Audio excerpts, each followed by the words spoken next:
Picture a map, not a modern one, a hand-inked chart from the year 1717, drawn on animal skin, the coastlines slightly wrong, the interiors of continents left blank because nobody who drew it had ever walked there. Now trace your finger across it. Start in the harbor of Bristol, England. A forest of masts, gulls screaming, the smell of tar and rotting fish and coal smoke. Follow the line south past the coast of Portugal, down along the bulge of West Africa, where the slave forts squat on the shoreline like teeth. Swing west, across 3,000 miles of open Atlantic, until the chart opens up into that scattered constellation of green dots we call the Caribbean. Barbados, Antigua, Hispaniola, Jamaica, Nassau in the Bahamas, the pirate republic itself. Every one of those routes was sailed by wooden ships, and on almost every one of those ships, somewhere below deck, was a boy. Not a man, not a sailor, a boy. Sometimes 10 years old, sometimes 8, occasionally 6. He had a title, and the title sounded almost gentle: cabin boy. It conjures up an image of a lad in a clean shirt bringing the captain his tea, learning the ropes, dreaming of adventure. That image is a lie so complete it borders on obscene, because the cabin boy was the lowest form of life aboard a ship in the age of sail, below the cook, below the carpenter's mate, below the rats, in the sense that the rats at least could hide. He was the ship's servant, its errand runner, its punching bag, and in far too many cases, its victim. He worked 18-hour days. He slept in a space 14 inches wide. He ate last, if he ate at all. And when the fighting started, he was expected to run gunpowder through a deck full of flying splinters while grown men screamed and died around him. This is the story of the youngest person on the pirate ship. What he did, what was done to him, and why the history books almost never bothered to write his name down. To understand how a child ended up in the Caribbean holding a cutlass he could barely lift, you have to first understand where the children came from. And the answer is not romantic. The answer is that Britain, France, and Spain in the 17th and 18th centuries produced enormous quantities of unwanted children, and the sea was one of the few places willing to take them. Start with the port cities. London, Bristol, Liverpool, Plymouth, Portsmouth. These were cities without social safety nets, without child labor laws, without compulsory schooling, without anything resembling a foster system. A woman died in childbirth, which happened constantly, and her children were on the street. A father drowned at sea, and his family had roughly 6 weeks before the rent came due, and they were evicted. Orphans were not a rare tragedy. They were a demographic category. The institutional response was the workhouse, and these places were designed with a very specific philosophy. They were not meant to be pleasant. They were meant to be barely survivable on the theory that if poverty were comfortable, people would choose it. Parish authorities had a strong financial incentive to get these children off the books. Every child in the workhouse was a cost, and so parishes across England developed a practice of apprenticing boys to sea captains. The paperwork was legitimate. Before we go any further, I need to stop for a second, because what I've been showing you in these videos only scratches the surface. And I realized at some point that the full picture, the actual pirate code, word for word, the real punishment records, the exact treasure division shares, the ports that secretly funded them, it doesn't fit in a video. I put it all into one document, the Black Flag Codex. It's linked below, and the QR code is on your screen. Now, let's keep going. The boy was bound as an apprentice for a term of years, usually 7, during which the master agreed to feed, clothe, and instruct him. In exchange, the master got labor for free. On paper, this looks like a career opportunity. In practice, a parish official could hand a 9-year-old to a ship's captain, sign a document, collect a small fee, and never think about that child again. Nobody checked on him. There was no inspection. There was no mechanism by which a boy 3,000 miles out in the Atlantic could file a complaint against the man who owned his indenture. And that assumes the boy went legally. Many did not. Press gangs operated in every major British port, and while their official mandate was to seize experienced seamen for the Royal Navy, the reality on the ground was far messier. Gangs were paid by the head. A boy who looked 14 was a boy who could be claimed as 14 regardless of what his mother said. Merchant captains short on crew did the same thing without any legal authority at all, simply grabbing children off the docks and sailing before anyone could raise a complaint. Once the ship cleared the harbor, the question of consent became academic. And then there was the third path, the one that turned a cabin boy into a pirate. Pirates did not generally recruit children. What pirates did was capture ships. And when a pirate crew took a merchant vessel, they went through the surviving crew and made decisions about each man.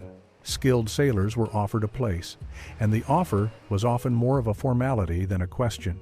Surgeons and carpenters and navigators were taken by force, regardless of their preference, because those skills were irreplaceable, and pirates could not exactly advertise in a newspaper. Boys were simply taken. There was no negotiation, no signing of articles, no vote. A 12-year-old cabin boy on a sugar ship out of Barbados watched his captain get shot, watched the cargo hold get emptied, and then found himself standing on the deck of a pirate sloop with a new set of masters and absolutely no say in the matter. From that morning forward, in the eyes of English law, he was a pirate. And English law did not much care that he had been kidnapped into it. That legal detail becomes horrifically important later. Hold on to it. So the boy is aboard. What was his life actually like? Start with the physical space, because the physical space explains almost everything else. A merchant brigantine of the early 18th century might be 70 or 80 feet long. A pirate sloop, often smaller. Below the main deck, headroom typically ran between 4 and 5 feet. A grown man could not stand upright anywhere in the vessel except on the open deck. He moved through the ship in a permanent crouch, and after a few months at sea, veteran sailors developed a characteristic stoop that stayed with them on land. The boy, being small, could stand. This was not a comfort. It was a job description. Because he could move quickly through spaces that adults had to crawl through, he was sent into every cramped, filthy, dangerous corner of the vessel. Into the bilge to clear blocked pumps. Into the cable tier where the anchor rope was coiled, a space that stank of the harbor mud dragged up from a dozen ports and bred rats in numbers that would make a modern exterminator resign. Into the narrow gap between the hull planking and the cargo where a leak needed finding. His sleeping space was a hammock slung wherever there was room, and the standard allowance in the Royal Navy was 14 inches of width per man. 14 inches. Less than the width of a laptop. Boys were often given less, or given no hammock at all, and told to find a spot on a coil of rope or between two barrels. The air below deck did not move. There was no ventilation system in any meaningful sense. What air there was carried the smell of bilge water, which is the accumulated seepage that collects at the very bottom of a wooden hull mixed with spilled cargo, urine, vomit, and whatever had died down there. In the Caribbean, temperatures below deck could exceed 100 degrees. Men and boys slept in it because there was nowhere else. The food was worse than most people imagine, and most people already imagine it being bad. Hardtack was the staple, a flour and water biscuit baked until it approached the density of ceramic. Within a few weeks of leaving port, hardtack was reliably infested with weevils and their larvae. Sailors developed the habit of eating below deck in the dark, or wrapping the biscuit sharply on the table first to knock the insects out. Salt beef and salt pork came out of barrels where it had been sitting in brine for months or years, and by the end of a long voyage, it had a texture and color that men compared, without much exaggeration, to mahogany. Water went bad fast. Stored in wooden casks, it turned green with algae within weeks and developed a smell that made men gag. This is the actual reason for the alcohol. Beer and rum and wine did not spoil the way water did, so ships carried enormous quantities. The image of the perpetually drunk sailor is not wrong, but the cause was not celebration. It was that the alternative liquid would give you dysentery. The boy ate last. This was not a written rule on most ships. It did not need to be. Food was distributed in messes, groups of 6 to 8 men who shared a common ration. And within that mess, the pecking order sorted itself out through force and habit. A boy who complained about his portion got hit. A boy who took more than his share got hit harder. Malnutrition among ship's boys was so consistent that naval surgeons in the 18th century noted the phenomenon repeatedly, observing that boys who spent several years at sea were markedly shorter and thinner than their land-bound peers. And then came the diseases. Scurvy was the great slow killer of the age of sail, caused by a vitamin C deficiency that nobody understood at the time. The progression was miserable and predictable. First, the exhaustion, so profound that men described it as a weight pressing them into the deck. Then, the gums swelling and bleeding, the teeth loosening in their sockets. Then, old wounds, healed years earlier, opening back up as the body lost the ability to maintain scar tissue. A man who had broken his leg as a child would find the fracture reappearing, then internal bleeding, then heart failure, then death. Scurvy killed an estimated 2 million sailors between 1,500 and 1,800, 2 million. More than combat, storms, and shipwreck combined by a wide margin. And children, whose bodies were still growing and whose nutritional needs were proportionally higher, were often among the first affected on a long voyage.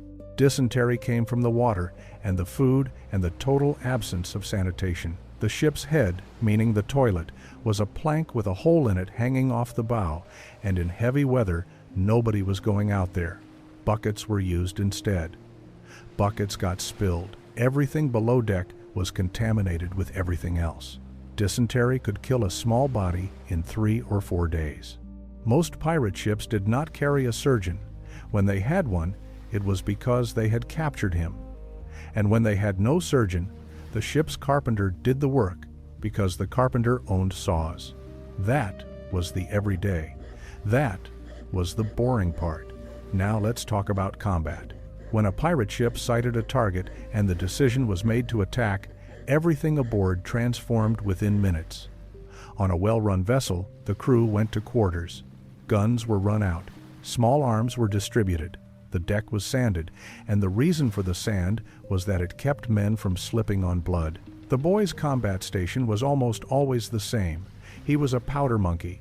Here is why that role existed and why it went to children specifically.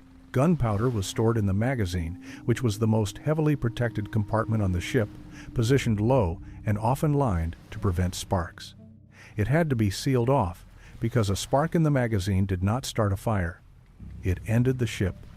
Every soul aboard would be dead before they understood what had happened, which meant the powder could not be stored near the guns. It had to be carried, one measured charge at a time, from the magazine up through the ship to the gun crews.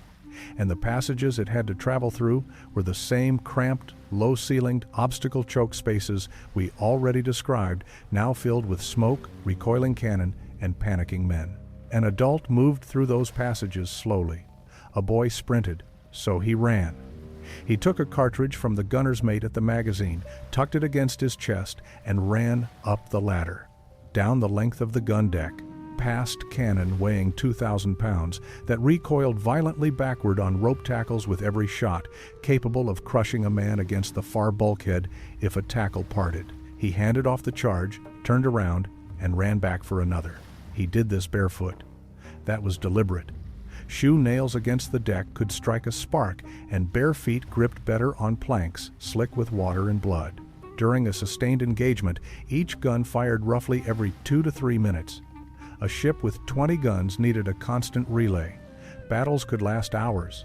And the environment the boy was running through was, without exaggeration, one of the most hostile settings human beings have ever constructed. The noise came first.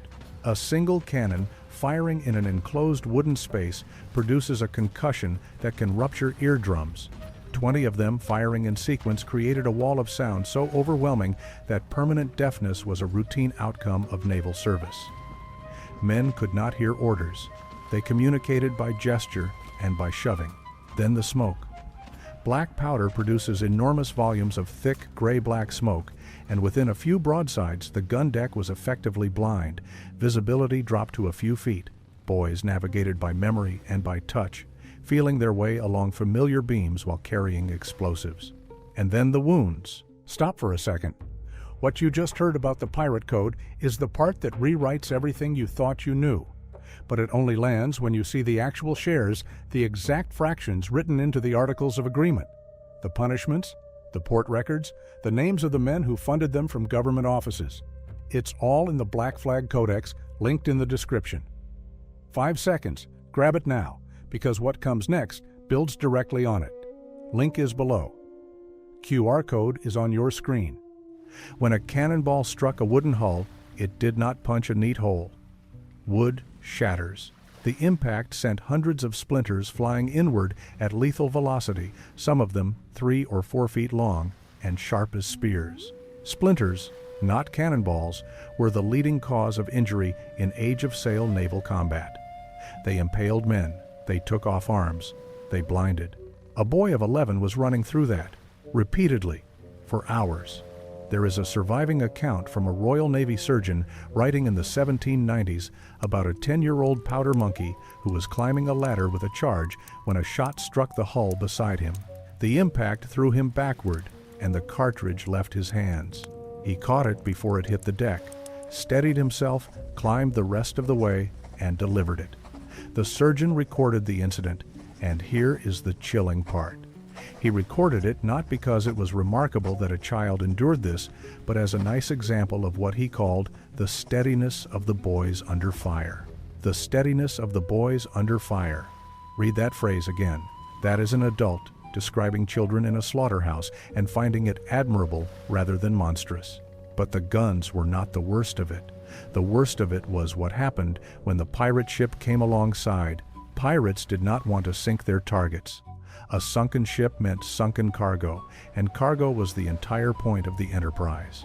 The goal was to terrify a merchant crew into surrendering without a fight, and most of the time it worked, because merchant sailors were badly paid and badly treated, and had no incentive whatsoever to die defending someone else's sugar. But when a target chose to fight, the resolution came through boarding, grappling hooks. Ships lashed together and grinding against each other in the swell. Men pouring across the gap with cutlasses, boarding axes, pistols, and hand grenades made of hollow iron spheres filled with powder. The fighting happened at arm's length on a heaving deck, in smoke, with no formation and no strategy beyond overwhelming force. It rarely lasted more than 15 minutes because it did not need to. Boys were not supposed to be in the boarding party. Boys were frequently in the boarding party anyway, because on a small vessel every hand counted, and because a pirate crew that had just lost 4 men to a broadside did not have the luxury of being selective. And a boy in a boarding action was at a catastrophic disadvantage. He did not have the reach, the weight, or the strength to win a cutlass exchange with a grown man. What he had was speed and a knife.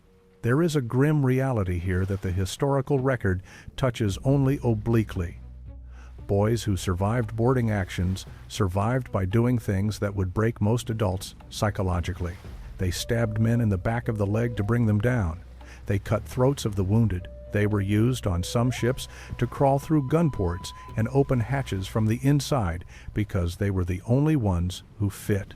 Now, the pirate ship was in one specific and genuinely significant way better than the alternatives, and it would be dishonest to skip past it. Pirate crews operated under written articles, signed contracts that governed the distribution of plunder, the resolution of disputes, and the compensation for injury. Under Bartholomew Roberts' articles, every man had a vote. Under most codes, the captain took 2 shares to a common sailor's 1, a ratio of equality that existed nowhere else in the Atlantic world. A man who lost a limb in action received a fixed payout off the top of the plunder before any other division. That was a workers' compensation system operating in 1720, and no navy or merchant company offered anything remotely comparable. But boys did not receive full shares. On most pirate vessels, a boy received a quarter share, sometimes a half.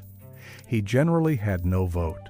He was, in the language of the articles themselves, not yet a man, and the articles were explicitly written for men. Some codes did offer boys a genuine protection, and it is one of the strangest details in the whole history. Several sets of pirate articles, including those attributed to Roberts and to John Phillips, contained a clause prohibiting the bringing of women or boys aboard in disguise with the stated penalty of death. Historians have argued about this clause for decades. The conventional reading is that it was about preventing sexual jealousy from tearing a crew apart in a confined space. But there is a darker and probably more accurate reading, which is that the clause specifically names boys, and it names them because sexual violence against ship's boys was a known problem that pirate crews had to legislate against. That is not a comfortable thing to say, and it is not speculation invented for effect. Royal Navy court-martial records from the 18th century contain a documented series of prosecutions for the sexual assault of ship's boys. The Navy tried these cases, and the sentences, when convictions occurred, could include death. The fact that there was enough of a pattern to generate a body of case law tells you what you need to know about how common it was. A child in a confined space, at the absolute bottom of a violent hierarchy, thousands of miles from any authority, with no one to tell and no way to leave, is a child in the most dangerous position a human being can occupy. Pirate ships were not exempt from this. They wrote rules about it precisely because they were not exempt. Discipline was the other constant. In the Royal Navy, boys were beaten with a knotted rope's end, or, for more serious offenses, caned across the backside in a formalized punishment called being kissed by the gunner's daughter. On pirate ships, the discipline was less formalized but not gentler. A boy who was slow with powder during an engagement, who dropped a charge, who ran to the wrong gun, endangered everyone. The response was immediate and physical. And underneath, all of it ran a psychological reality that the historical record has almost no language for. We understand trauma now. We have decades of research on what happens to a developing brain exposed to sustained violence, sleep deprivation, malnutrition, and total loss of control. In 1718, none of that existed. A boy who came back from 6 years at sea with night terrors and rage and an inability to sit still in a quiet room was not treated as wounded. He was treated as difficult, drunk, criminal, bad stock. The idea that his mind had been broken by what he had lived through was not a thought anyone had. So what happened to them? Some rose. That is the part of the story that survives, because success gets written down. A boy who lived long enough could move from ship's boy to ordinary seaman, then to able seaman, and with luck and skill to boatswain, gunner, or master's mate. On a pirate ship, the ladder was shorter and steeper. A boy who proved himself in a boarding action could earn a full share and a vote. And pirate crews, whatever else they were, evaluated men on demonstrated competence rather than birth. There is a genuinely remarkable case here. Mary Read, captured with Calico Jack Rackham's crew off Jamaica in 1720, had been disguised as a boy since childhood by a mother trying to secure an inheritance, and she went to sea as a ship's boy in that disguise before serving as a soldier in Flanders and eventually turning pirate. The point is not the disguise. The point is that the role of ship's boy was so anonymous, so unexamined, so far beneath anyone's attention, that a girl could occupy it for years and nobody thought to look closely. That anonymity is the theme that runs through all of this. Ships' muster books recorded the names of officers meticulously: captains, lieutenants, masters, surgeons, boatswains. Boys were frequently entered simply as boy, with a class designation and nothing else. No age, no hometown, no surname. When they died, the casualty return said boy. When a ship went down with all hands, the boys who drowned were not enumerated separately from the general loss. And then there is the ending that nobody talks about, which is what the law did to them. Piracy was a capital crime, tried before admiralty courts that used no jury. A panel of colonial officials, most of them with direct financial interests in the suppression of piracy, heard evidence and rendered verdict. Conviction rates were extraordinarily high, and the sentence was hanging, followed in many cases by the body being tarred and hung in an iron cage at a harbor entrance. Left to rot in public view for years as a deterrent, boys were tried alongside men. The trials of Bartholomew Roberts' crew at Cape Coast Castle in 1722 processed over 160 defendants and resulted in 52 executions. Among those tried were crew members in their teens. The court's standard for guilt was participation, and the standard defense was force, meaning the defendant argued he had been compelled into piracy against his will and had never signed the articles. Some boys were acquitted on those grounds. Others were not, because the court demanded evidence of resistance, and a 12-year-old who did what he was told in order to avoid being beaten had, in the court's reading, consented. There are records of boys in their early teens condemned to death for piracy in the Caribbean and the American colonies. Some received reprieves. Some were transported into indentured servitude, which meant surviving a death sentence in order to be sold. Some were hanged. Read that back. A child kidnapped off a merchant deck at 11 years old, forced to carry gunpowder through cannon fire for 3 years, then captured and tried by the same legal system that had failed to protect him in the first place, and hanged at 14 for the crime of having been taken. The system that produced the cabin boy and the system that executed him were the same system. Empire needed ships. Ships needed small bodies. Small bodies came from workhouses and orphanages and press gangs. And when those bodies turned up on the wrong deck, flying the wrong flag, the empire hanged them and called it justice. The role did not end with the Golden Age of Piracy. It faded slowly over a century and a half, and the reason it ended had nothing to do with mercy. Warships transitioned from wood to iron, from sail to steam, from muzzle-loading cannon to breech-loading guns fed by mechanical ammunition hoists. The moment a machine could carry powder from the magazine to the gun, the child became unnecessary. Boys were still serving aboard ships in the American Civil War, on both sides. One of the most widely reproduced photographs of that conflict shows a powder monkey aboard a Union warship, soot on his face, staring at the camera, and he cannot be older than 13. Minimum ages crept upward, but the practice only truly stopped when it stopped being useful. What remains is a hole in the record. We have the ships. Wrecks like the Whydah, sunk off Cape Cod in 1717, have been excavated, and among the recovered artifacts was a small leg bone found inside a shoe and a silk stocking, belonging to a child estimated to have been between 8 and 11 years old.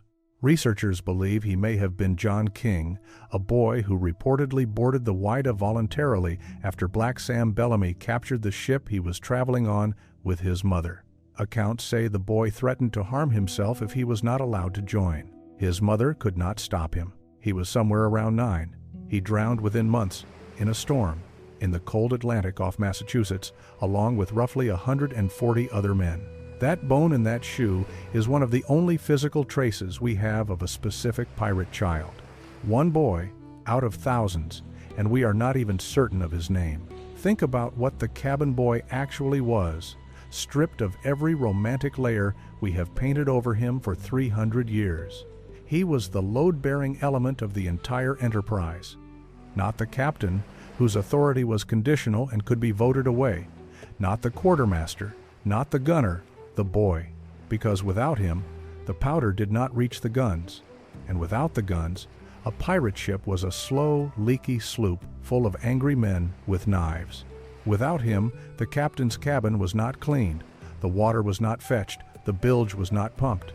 Every hogshead of sugar that reached London, every bar of silver that reached Cadiz, every chest of tea, every bale of tobacco, every stolen prize sold through a corrupt colonial merchant in Nassau or Charleston. At some point in its journey, all of it moved past guns that were fed by children, and the children knew it. They may not have understood the imperial economics or the shifting politics of pardon and prosecution, but they understood with total clarity that if they stopped running, the guns stopped firing, and if the guns stopped firing, every person aboard would be dead within the hour. So they ran, barefoot on planks, slick with seawater and blood, through smoke so thick they navigated by memory, carrying explosives against their chests, while the hull shattered around them and men they had eaten breakfast with screamed for their mothers. They ran because there was no alternative, no shore to swim to, no authority to appeal to, no adult anywhere in the world who was coming to get them. And when it was over, when the smoke cleared and the dead went over the rail and the deck was scrubbed and the sun came up on another empty horizon, they climbed back into 14 inches of hammock, closed their eyes, and waited for the drum. We built a whole industry out of these ships. Theme park rides, films that made billions. We put the captain on the poster and gave him a hat and a swagger and a philosophy about freedom. And in the corner of the frame, cleaning up after him, there is a boy nobody wrote a name for. Go back to that map. The hand-inked one, the coastline slightly wrong, the interiors blank. Trace the routes again. Bristol to the African coast, to Barbados to Nassau, and understand that every line on it was drawn in the wake of a ship, and on nearly every one of those ships there was a child who did not choose to be there, doing work that would kill him for a share of plunder he would never live to spend. The sea does not keep records, it only keeps people.